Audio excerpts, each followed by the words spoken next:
Ano? Hello mga beshi, mga Mars. Ito ang aking tiyahin from Batangas.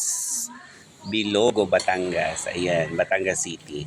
Ang kanya pong mga requirements para sa senior citizen sa edad na 80 years old. Ang dami pong requirements. Ilan taon ka na? 82. 81 ay di ba may nakukuha na. So, ayan.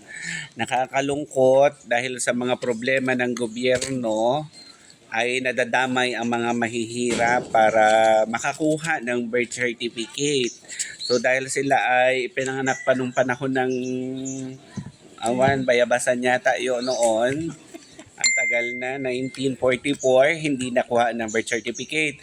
At ngayon ay napakahirap kuhanan sa dami ng requirements. So ito ay panawagan natin sa ating gobyerno na mabigyan ng aksyon ang ganitong pagkakataon. Tingnan nyo naman anong daming requirements.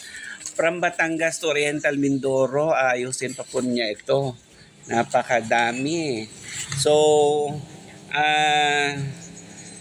only in the Philippines, mahal na mahal natin ang ating bansang Pilipinas na kukuha lamang ng birth certificate ay napakadaming pang requirements. May dala ng ID, hindi pa maging valid yun. Kukuha pa ng anong daming ID hinihingi at mga kung ano-anong mga kailangan. So sana naman ay magawa nito ng aksyon at ng hindi ganun kadami, lalo na kung mga senior na mahirap nang gumalaw, mahirap nang mag-asikaso. Ayan. So, naman po, gawa ng paraan sana ng ating gobyerno.